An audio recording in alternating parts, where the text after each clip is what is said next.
legends that have tread these boards, leaving their magic lingering in the walls to be soaked up by new blood coming through. I come from 3 generations of actors. Between us all, we have been part of over 250 productions at the Abbey Theatre. I sadly never got to see my grandfather, Dennis Brennan, who performed here in 1958. But thankfully I've heard his famous voice on radio recordings, much like my beautiful and sorely missed grandmother, Daphne Carroll, who first performed with the Abbey School here in 1941, and then went on to be part of the RTE radio rep for 30 years, until she returned to the Abbey stage in the 80s to perform in A Life by Hugh Leonard with Cyril Cusack and my father, a young Stephen Brennan. Stephen met my mother, Martina Stanley, when they were both part of the Abbey company, being one of the last to get a life contract with the Abbey. And I've been lucky enough to share this very stage with my aunts Jane and Barbara Brennan, Barbara with her daughter Eva Bartley, and even my Aunt Catherine performed in the Peacock the year I was born, while my uncle Paul has directed several productions in the Abbey Theatre. But most recently, I finally got to do a turn with my father. I thought that was never going to happen. Dad has been playing the romantic lead for most of his career, which has ruled me out of many shows as his counterpart. But last year we played business partners in the Abbey production of Nancy Harris's Somewhere Out There You. The Abbey was my training ground, but it didn't get handed to me easily. No nepotism occurred, as some might assume. I had to graft the old-fashioned way, like my father and his father before him. Start off in smaller roles, learn from my seniors, hone my craft, and graduate to leading roles. The first of which was in the play I just read an extract from, one of my personal favourites, Terminus. But my story is only one of many legacies. People who, on stage, backstage, and front of house, are part of lineages that go way back for over a century in this building, and hopefully will continue for another 120 to come.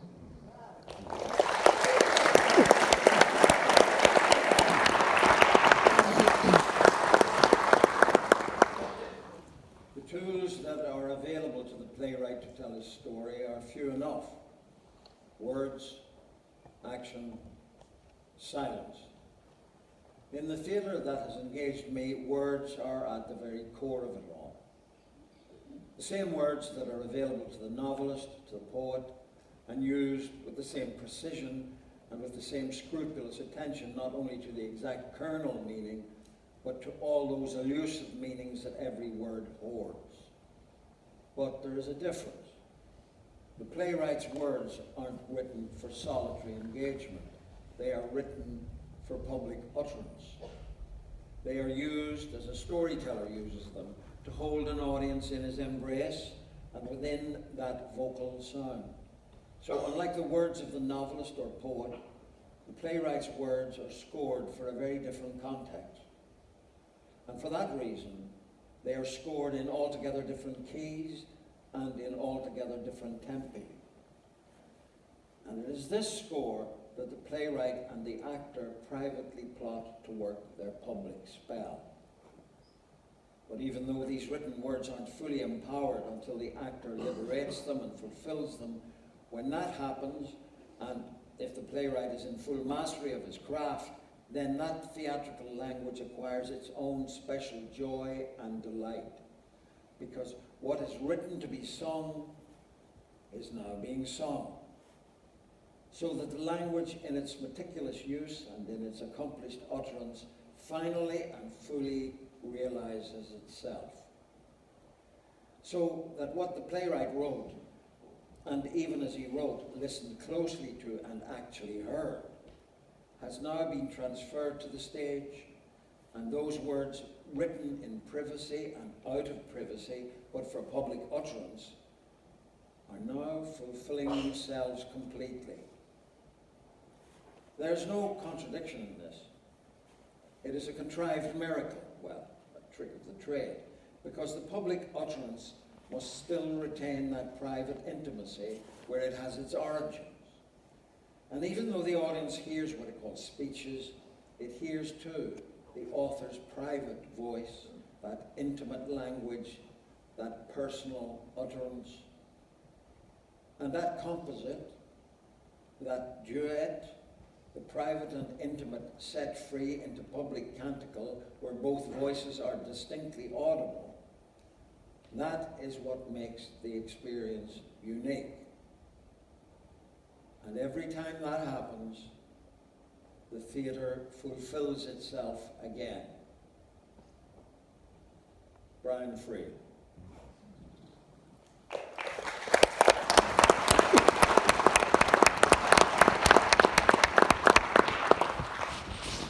New Year's Eve, 1899.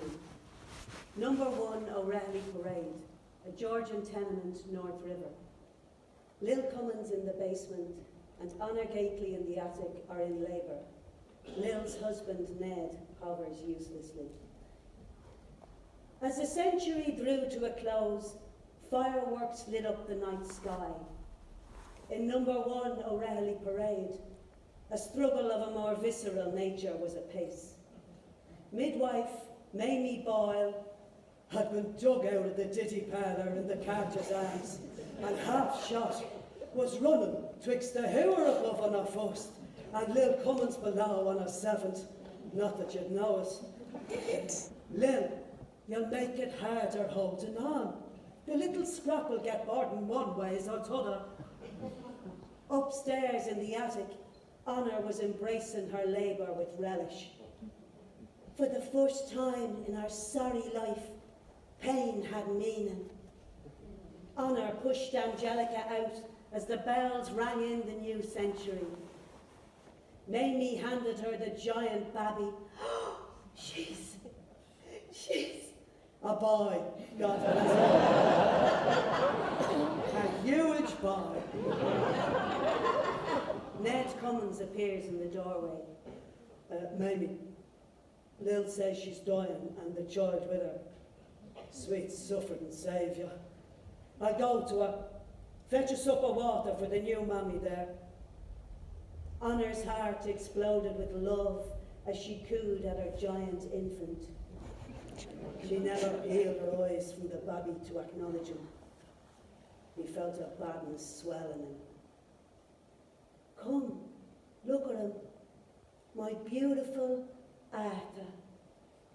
That sounds like a knob's name.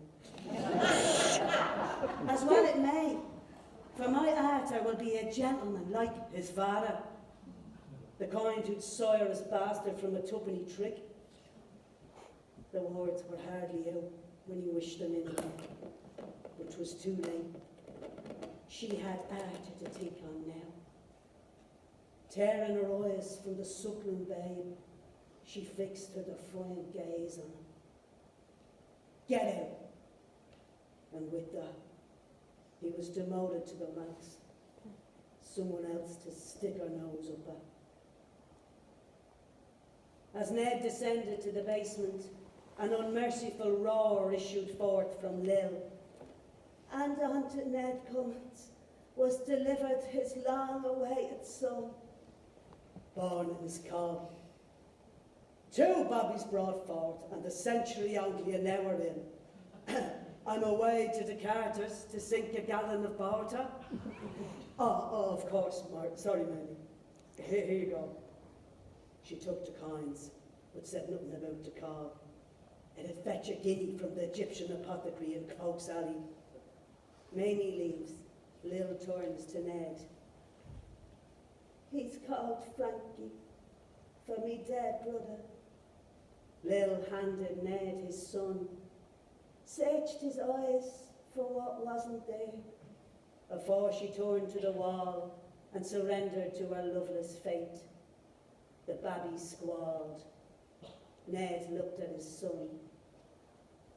The tiny infant looked like a rat.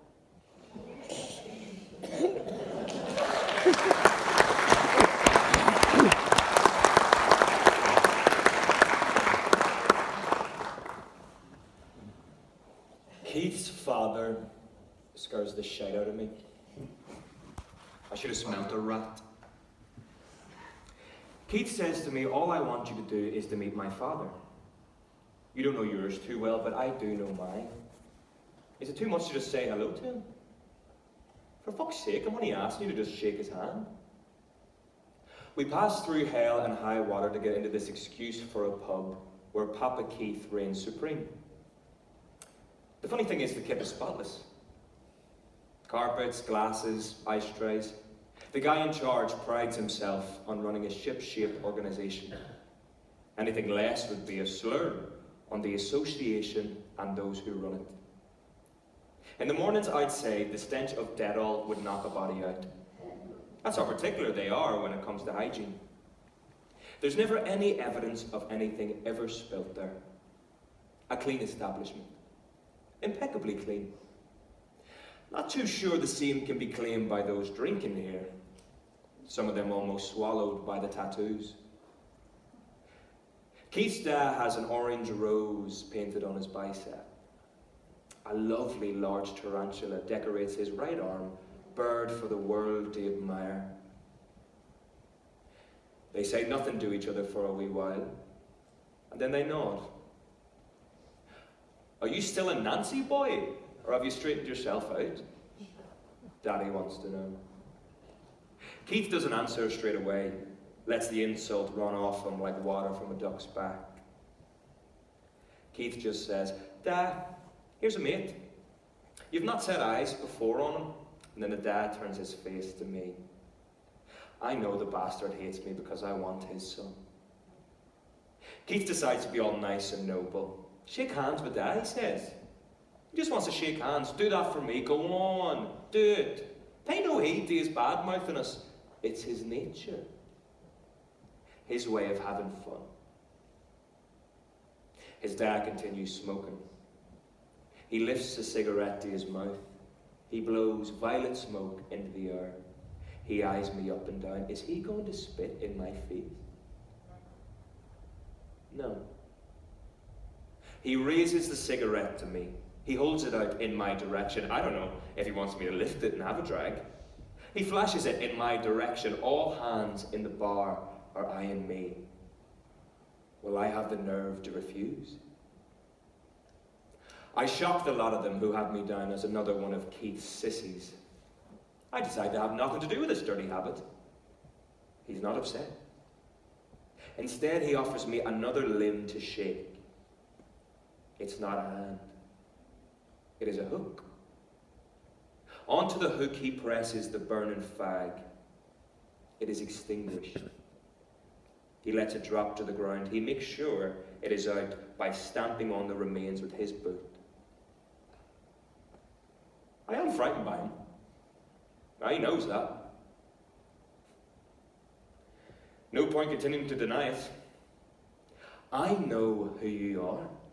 The barman tells me, I know where you're residing. I know the wee favours lads like you perform. There's a time and a place for that carry on, but not here. Do you follow that?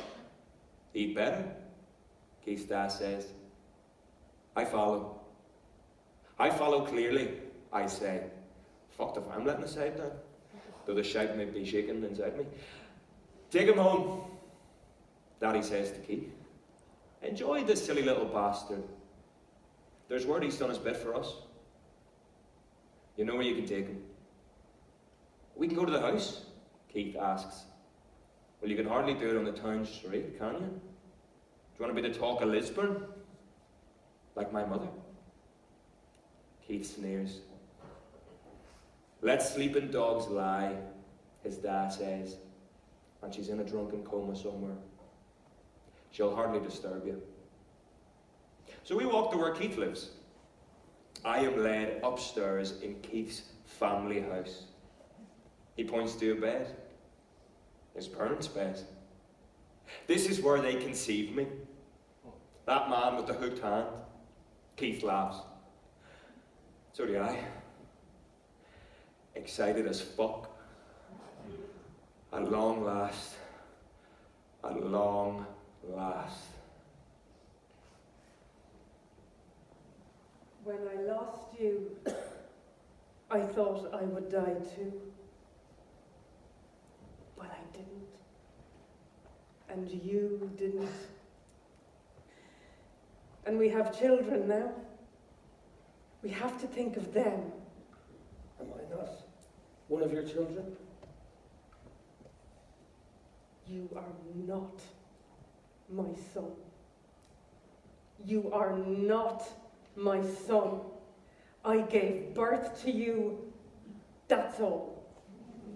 I gave birth to you and lost you long ago. I've paid for your death, long and hard. I'm paying still. I've paid too dear for you to be resurrected like this. You're my husband, the father of my children, and that's the end of it. No one can ever know this. They know. They know. She knows, and if she knows, everyone knows. There are no witnesses. And what about the boy when I killed Louse? What about him? He must be a man now. There's no boy. Well, I saw him. A red-haired boy. Oh, you couldn't have seen him because that red-haired boy is dead. He hung himself long ago. Who was he? Christmas. The one who put me on the Citharon, who gave me to Orion. Who was there when I... No, it can't be. Christmas. Louse's boy. Why did he hang himself? I don't know for sure, but I think it was because of something I said. What did you say? He lied to me. He said you were alive, and I said some things. You talk about Citharon? I was on Citharon too. I scoured that mountain for you. All I found were bones, scraps of clothes, and when I came back down the mountain, Chrysippus was there, and I begged him to tell me, and he kept lying, and I said, I can't say it. And that night, and at the time I was glad because he had taken you from me. So I took him from Louse. But now I see him and what he needed. His long hair, the sunset in it, a quiet manner, very refined for a child. He was Pelops's son, and he always said his mother was a nymph. And she may very well have been, because there was something otherworldly about the boy. Like he wasn't fully here. He had many songs. Louse loved him, if he loved anyone. And Chrysippus loved Louse and followed him everywhere. And if he was there when you killed Louse, maybe that's a good thing. To take him wherever it is we go, if we go anywhere. Brian Friel, as always, got it right. Nearly right about the Irish. Confusion is not an ignoble condition, he diagnosed. And confusion is a wonderful home for any theatre worth its salt, pepper, and vinegar. I wish for the Abbey confusion aplenty, leading where we do not know, letting us dare to imagine and demand riotous, dirty, beautiful, sexy plays, scaring the life and the death out of us. That's the way, and only that way, as the Abbey's history has long proved. We survive as a profession, and I say it, survive as a nation as well. Frank McGuinness.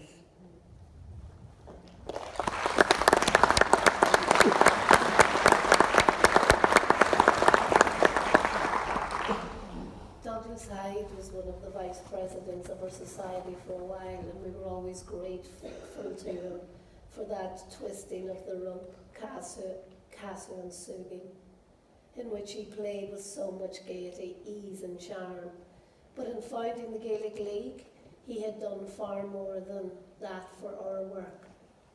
It was a movement for keeping the Irish language a spoken one, with as a chief end the preserving of our own nationality.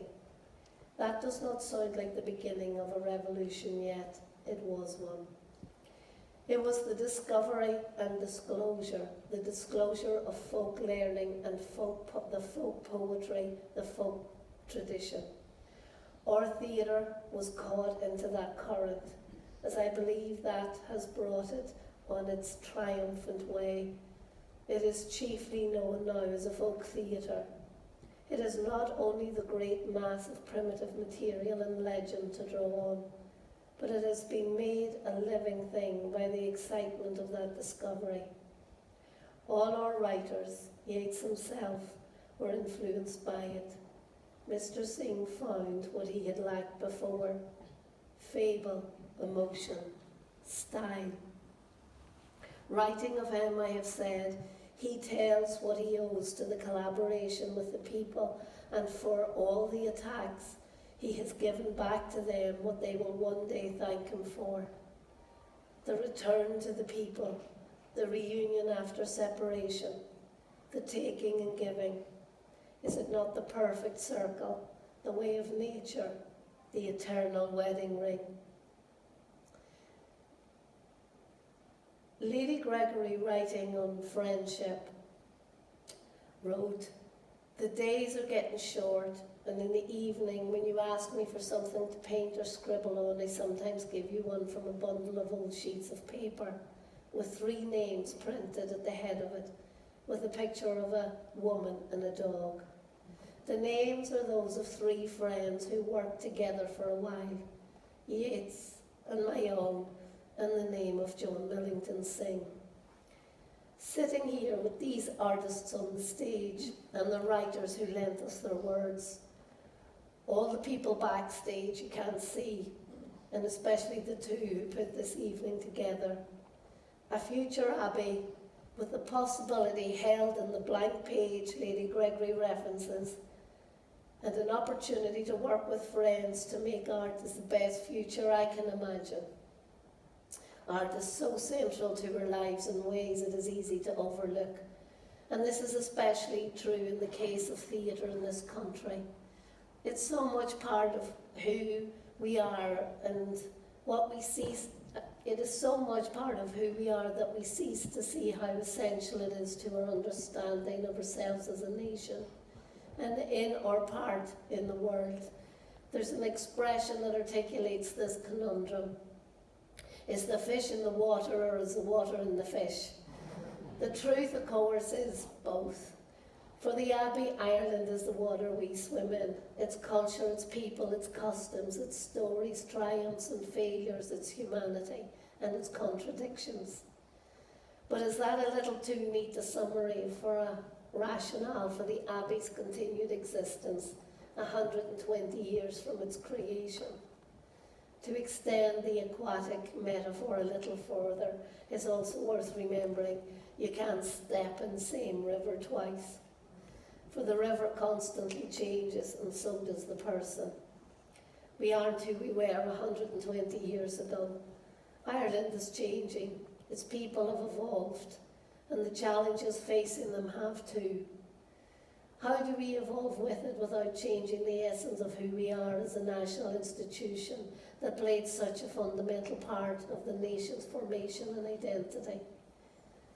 The threat of AI presents to art and to society in general as being called an existential threat, and for an art form like ours so dependent on human agency, the voice, ironically, the voice, the physicality of the actor, the liveness of the form, the real-time interactions of the director in the rehearsal room.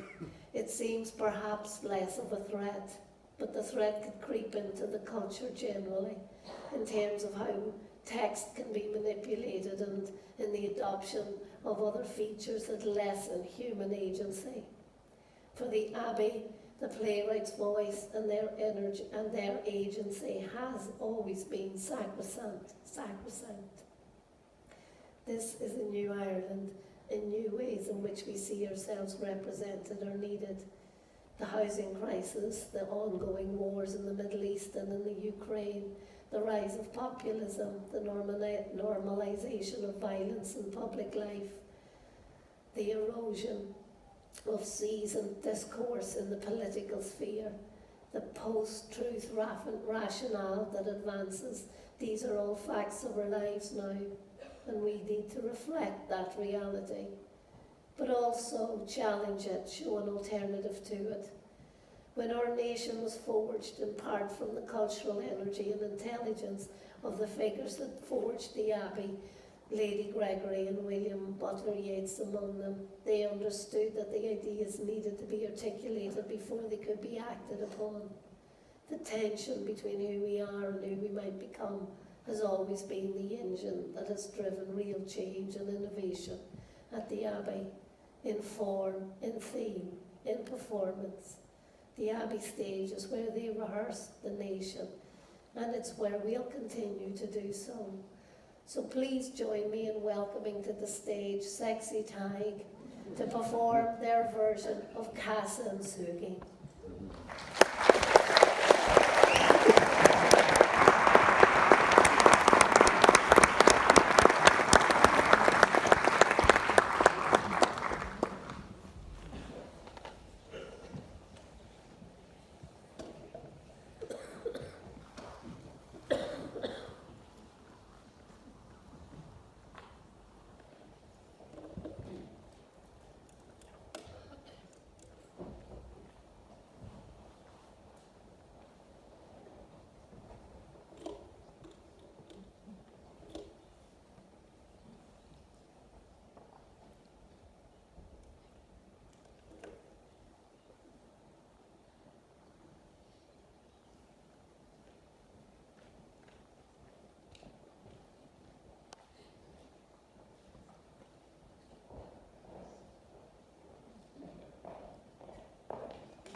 We're experiencing a few technical difficulties, I think.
Nach